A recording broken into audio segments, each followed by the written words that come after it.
Ayun. So, magandang hapon sa inyong lahat, no? So, ito na yung episode 3 ng ating Kasalakot series. So, yung unang episode natin is about kung para sa inyo bang hydroponics, gano'n. Pangalawa is ano bang hydroponics. So, nalaman na natin na hydroponics is about sa pagtatanim gamit ng tubig, no? At hindi tayo gumagamit ng lupa. So, ang tubig lang nilalagyan lang natin ng nutrients o yung mga pataba. So, ang hydroponics ay hindi po siya organic. Okay, kasi gumagamit tayo ng mga synthetic fertilizer, which is yun po yung ginagamit din sa mga panananim, pagtatanim sa lupa. No? So, pero may mga gumagamit po ng organic. When you say organic po kasi, yun po yung mga cow manure, ipot, okay, o kaya mga tuyong dahon ng saging, mga compost, vermicast, ganun. Okay, so magsiswitch po ako, papakita ko po sa inyo kung ano yung gagawin natin ngayon, okay? Sa episode 3 natin. Sa episode 3 po kasi natin, ang topic natin is about systems ng hydroponics. So, siguro po marami nag-aabang at kasi gusto pong malaman kung ano po ba ang mga iba't ibang klaseng system ng hydroponics. So, ang pag-uusapan lang po natin ngayon is ang mga common na ginagamit sa hydroponics. Pero, ika-cover po natin yung mga yung mga mostly siguro lahat ng system na pwedeng gamitin sa hydroponics para magkaroon po kayo ng idea. So, magsiswitch lang po ako. Ayan po. So, kung may nakita kayong pipe dito, so, i-demo ko po kung para saan yung pipe na yan. So, meron din po tayong, actually, this is elbow, pero gagamitin nating end cap yan mamaya. Okay. So, meron din po tayong styro dito. Okay, actually, mapupunan siya. Papatayin ko lang. Saglit. Ayan. So, isa-isahin po natin yung mga system na to, no? Teka lang po, ha? Ayan. So, mag-i-start lang po tayo sa pinaka-basic na system. Ang pinaka-basic na system po sa hydroponics is ang Kratky method. Okay, ito po yung Kratky method. So, ano ba ang concept ni Kratky? Una po sa lahat, si Kratky hindi na po gumagamit ng kuryente. Kasi napapansin nyo siguro sa lahat ng mga hydroponics na mga system na nakikita nyo, merong laging pump. No? Pero si Kratky po, hindi. Si Kratky gumagamit lang po talaga siya ng tubig. Ayan sa loob. Meron pa yung tubig sa loob. Bubuksan po natin. No?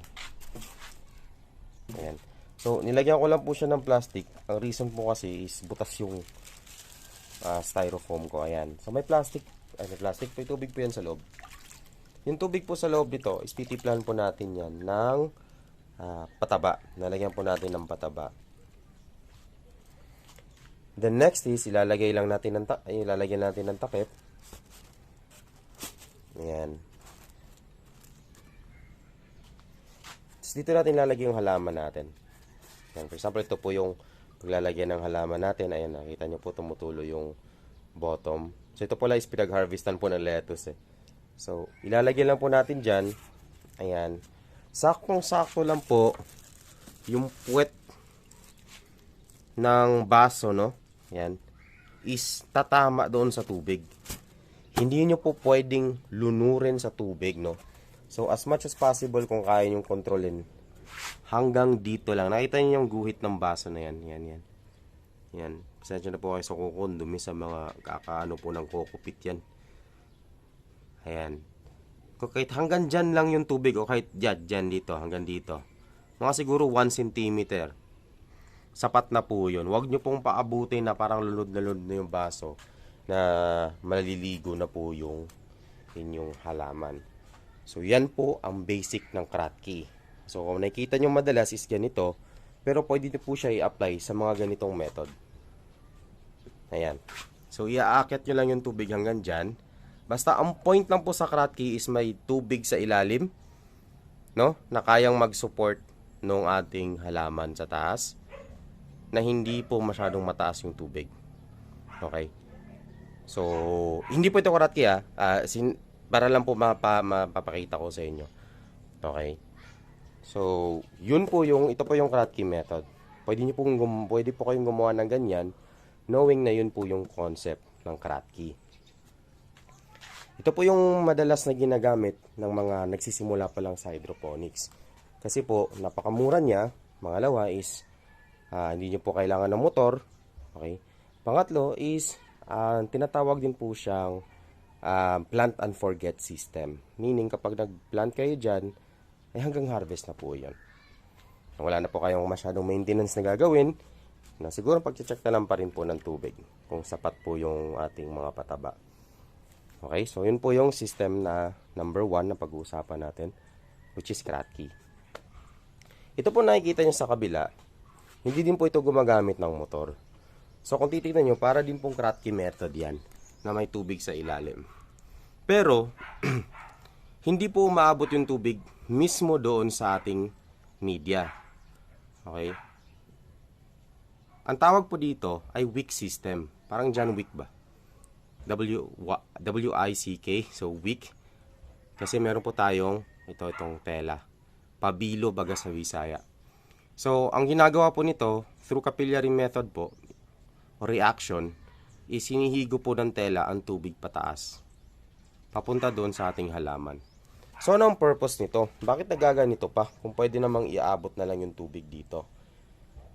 Sa mga halaman po na ayaw na basa lagi yung kanilang medium. Kailangan nating minimal lang yung tubig na umaakyat sa ating halaman.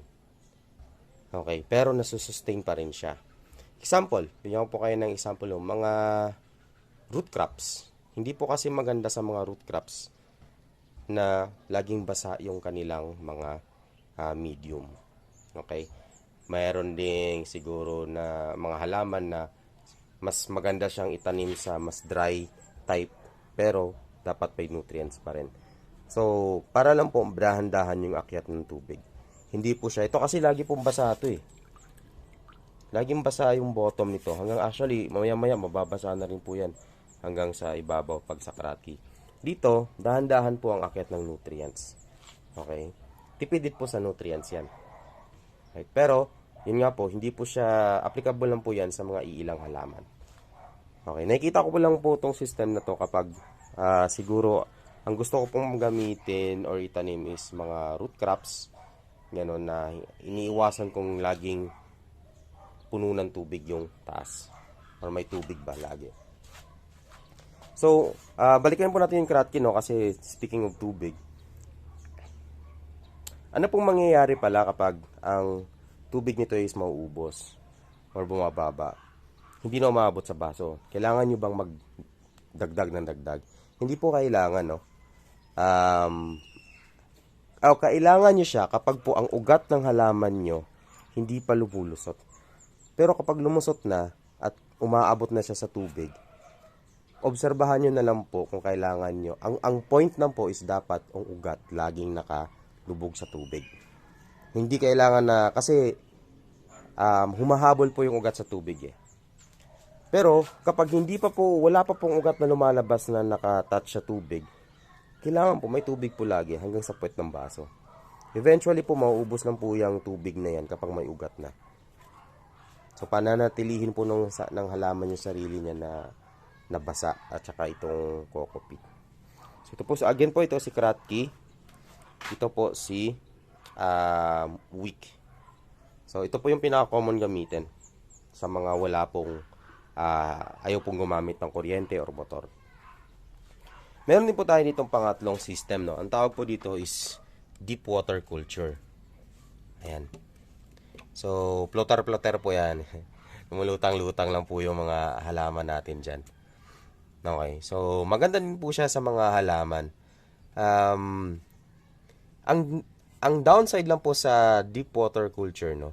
By the way, bakit may mga iba-ibang system?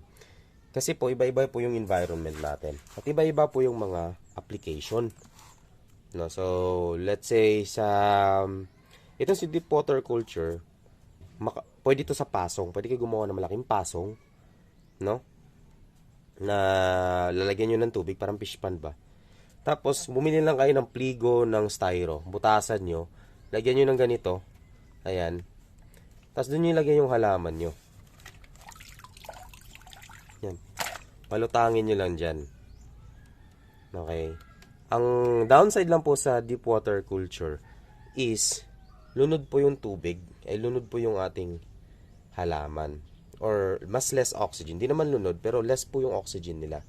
Kasi lagi pong nakalublob sa tubig ang kanilang mga ugat. Pwede naman po lagyan natin to ng butas sa gilid para makahinga, no? So, most lang ginagamit nila dito is gumagamit silang aerator. Yung para po sa fish pond, yung may bula-bula. Okay, so ito hindi ko na po nabutasan, no? Pero nakuha nyo naman po yung idea, no? So, yan po yung deep water. Ngayon, nagiging stagnant po ang tubig din ito katagalan. Para din po sa Kratky. Okay? Pero hindi naman po problema yon. Kasi ang makukonsume pa rin naman po ng ating mga halaman yun, no? Meron pong gumagamit ng deep water culture na ganito, pero recirculating po yung tubig, meaning nagpapalit po siya mayat maya, like may drain siya, tapos umikot yung tubig ba para may sapat pong hangin. So again, yan po ay deep water culture. Okay, so far, yun po yung mga common na mga system, no, na ginagamit. Maliban po sa wick system ito. Hindi po common yan. Ang common po is itong deep water tsaka itong Kratky. Yun po yung mga hindi gumagamit ng motor. Pero ito pwede po gumamit ng aerator yan. So mag-move naman po tayo sa mga system na common din. Ito yung madalas yung nakikita. Pero gumagamit siya ng motor. So, naghanda po ako ng motor dito, no? Ayan. So, yan po yung ginagamit ko sana sa Mister, pero nag-fail. So, gamitin ko na lang pandemo. Okay? Ang ipapakita ko po sa inyo sunod is itong Dutch bucket. So, si Dutch bucket po ay parang concept lang din po. Mas malaki po yung ginagamit. Parang mga timba. Pwedeng timba, pwedeng ano. Basta, pwede pong lagyan ng halaman na malalaki. So, nakita nyo po yung mga halaman ko doon sa yung tatlong nasa styro box din. Naka-Dutch bucket pa yan before. Nasira nga lang yung system ko. Kaya nakaganyan na sila ngayon. So, ganito po yung concept ng Dutch bucket. Usually, ginagamit po siya sa mga fruiting. Mga namumunga, no? Like, tamatis, pipino, ano pa ba, okra. So, ganito po ang sistema ng Dutch bucket, no? Paandarin ko lang po, no? Sasaksak ko lang. So, ayun po. Umaandar na po ang ating Dutch bucket o ating motor. So, kung nakikita nyo po, nag-irrigate na po siya or meron na pong flow ng tubig tulad nyan. Ayan.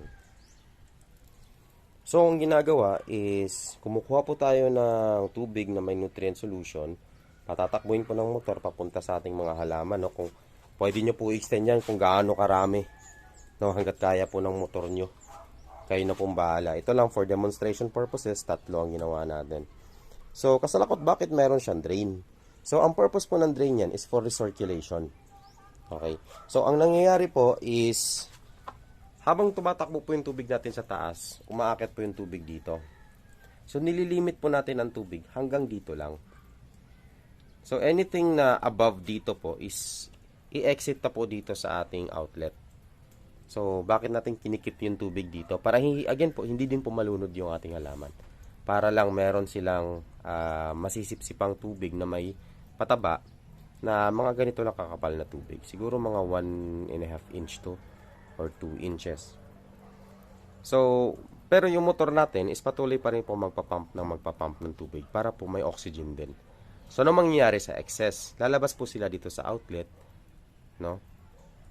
Pwedeng hayaan nyo na lang na siguro sipsipin ng lupa, pero ang kadalasan pong ginagawa dito is nire-recirculate po. Meaning, may sumasalo po ng tubig, tapos binabalik po dun sa tangke.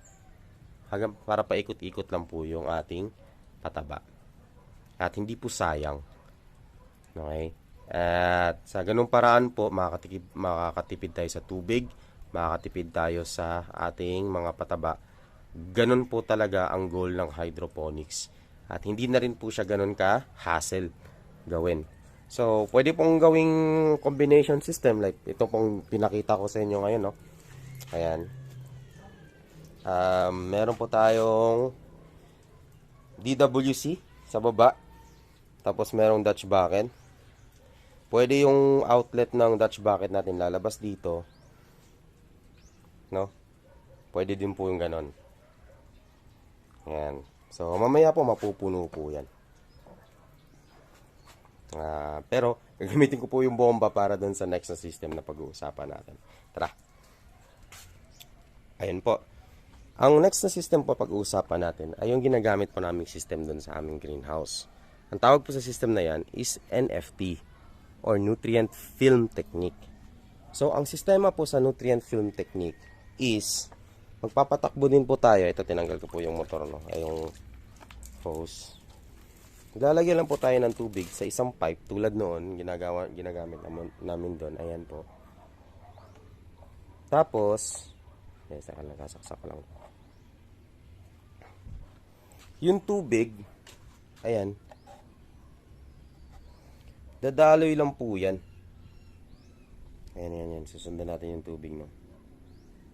Ayan. So, ganyan lang po kanipis yung tubig, no? Ganyan lang kanipis. Yan, manipis lang po yung tubig.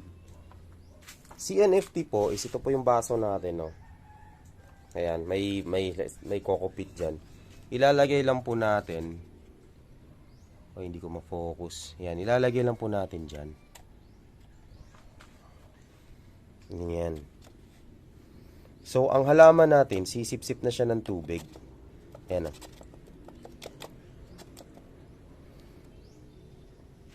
pero manipis lang kasi ang point po dito is mas maraming hangin or oxygen ang ma-generate po dito. Kasi hindi po siya lunod sa tubig eh. Pangalawa is pinapadali lang, mas tipid siya sa tubig, no? Ang downfall lang po sa NFT is kapag wala pong laman yung ating pipe, kasi walang halaman, tapos pinatakbo nyo, mabilis po siyang uminit kasi manipis yung tubig. Mabilis din siya mag-evaporate. So, ganun lang po yun. Then, lalabas po ang tubig dito sa kabila. Tayo natin. Hindi pa sila nakaabot. Pero dito na yung tubig. Lalabas po sa kabila. Sasaluin po natin yan ng pipe. Ibabalik po natin dun sa tangke. Ganun po si NFT. So, again, yun po yung NFT at yun isa sa mga common na ginagamit, no? Sa mga commercial na ng mga farm. Tulad po nung ginagamit namin doon. The next thing po is, tawag natin, is DFT. So, si DFT naman is Deep Flow Technique. So, similar lang po siya sa NFT. Ang system niya lang po is, patataasin natin yung tubig mga hanggang dito. Hindi natin siya i-drain agad. So, ito po, no, lalagyan ko to ng takip. Lalagyan ko lang ng takip para hindi po aapaw. Teka lang po, ha. So, ayun po, nalagyan ko lang po ng takip. So, ang DFT naman po is magsiset lang tayo ng ganyan tubig, no? Bago siya mag-drain. So, to do that po, para makontrol po natin, pwede nyo po i-check na lang po yung ibang YouTube, no, kung paano gawin yan. Pero, maglalagay ka lang po ng pipe, to give you an idea, na siguro hanggang dyan lang, parang drain out, no? Na magko-control ng level ng tubig. Na pag umabot sa ganito, saka lang siya magde-drain. Pag umabot sa ganitong guhit na, saka lang siya magde-drain. Paano naman yung sistema ng baso? So, ang sistema naman ng baso is, hindi siya lapat na lapat tulad nito. Ito kasi lapat na lapat eh. Ano? Lapat na lapat siya. Pero dito sa DFT, hindi. Nakalutang siya. Parang sa Kratky, nakalutang. Papakita ko sa inyo. Bubuksan ko yung... Tanggalin ko muna to, ha. Yung ating cap. Ay, tinakip natin. Oy, teka. Ayan, so tinanggal ko muna yung cap. So, para makapakita ko po yung sa inyo yung ilalim. Ayan. So, nakalutang siya, oh. So, kailangan natin takpan to. Yan. Tinatakpan natin siyang ganyan para umangat yung tubig up to a certain level lang. Yan. So, nakaangat siya. So, para din siyang NFT, pero elevated yung baso. Bakit? Bakit may ganyang system? Teka, babay ko lang po yung takip. So, bakit ko pa kailangang i-elevate? At bakit ko pa kailangang mag-iwan ng tubig dyan? Ako po personally, kung akong tatanungin, pabor po ako sa DFT kaysa sa NFT. No? Ang kaso lang po kasi sa DFT, isang hirap niyo po i-maintain. Kasi sarado po lahat ng kinaka-close po yung dito, tsaka doon, sa kabila. Ang kagandahan din sa DFT is may nakapondo kang tubig in case of brownout. So, para siyang Kratky, pero umuusod yung tubig. Para siyang ganon, pero tumatakbo yung tubig. No? So, yun po yung sa... Ito, lipat natin dito, no? Kasi parang mas malalim yung tubig dito. Ayan, ganyan po si DFT. Ayan, lumulutang siya. Ayan. So, maganda siya kasi may depth yung tubig natin. So, if ever po mag-brown out at wala kayong extrang power source, no? Eh, buhay po yung halaman nyo kahit ilang araw po. Mga siguro 2 araw na walang siguro naman depende po sa laki ng halaman, no? Ayaw ko lang po sa DFT since tulad po nito, no? Ito, sinample ko po talaga to. Ginamit ko po kasi itong pipe before. Sarado siya. So, since sarado siya, ang hirap niya po linisin. Ang NMT po kasi is bukas eh. Bukas sa kabila, bukas din sa kabila. Ayan. Para ito, parang naging DFT na po siya kasi may... Ayun, ganito po yung DFT, no? May tubig na naiwan. Sa NFT kasi is, pag binuksan natin to, madidrain lahat ng tubig sa loob. So, manipis lang talaga ang tubig. So, bakit may iba-ibang system, no? Gaya po ng sabi ko is, depende po sa environment nyo. Karamihan po nasa mga highland or upland, meaning mga bukid, malamig po doon. So, ang magwo-work po sa kanila, maganda din po yung NFT sa kanila. Bakit? Kasi malamig na po doon eh. Wala pong kaba kung manipisan sila ng tubig o maubusan ng tubig. No? Kapag po sa lowland naman, pwede po talaga ang DFT doon. Kasi malamig ang tubig, mas makapal ang tubig, mas malamig para sa halaman. Pwede din po ang Kratky. Pero bakit kami pinili namin ang NFT? Kasi nakita naman namin na pwede pa rin siya. Kahit na umiinit sa tanghali, El Nino ngayon, no? Kaya pa rin. Kaya nga po naglagay lang tayo ng shade net. So meron lang po tayong mga adjustments na gagawin din. Pagdagdag ng shade net, pag-check ng temperature, no? Kasi mas tipid po talaga kasi si NFT when it comes sa water. Ito po kasi si DFT po, no? Kumakain po siya ng tubig. Yung isang tangke mo na nilagay doon, pagbomba mo niyan, baka sa pipes lang lahat mapunta yan. Ipunin lang sa pipes yan. So marami pa pong klase ng system, no? Meron po tayong aeroponics, meron pa tayong rain gun na grow system na pinauso po ni Hucho. Ano pa ba? RDWC. Ano pa ba yung mga hindi ko pa na-mention? Ililist ko na lang po sa ating dito sa video na to, no? Kung ano yung mga yon. At para po, pwede nyo po siya lang i-research kung ano po yung mga klase na yan. Pero yung dinemo ko po doon sa kabila is yun po yung mga common na hydroponic systems na nagagamit. Mainly po, or mostly po talaga Kratky, DFT tsaka NFT. Bakit? Ang dali lang po kasi nila i-manage eh. Si Kratky, by the way, is, wala nito, no? Kratky to. Kale by the way. Yan. Ayan. Kratky lang yan.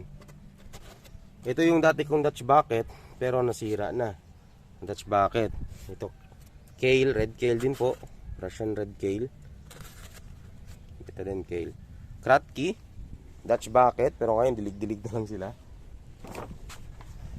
Just NFT.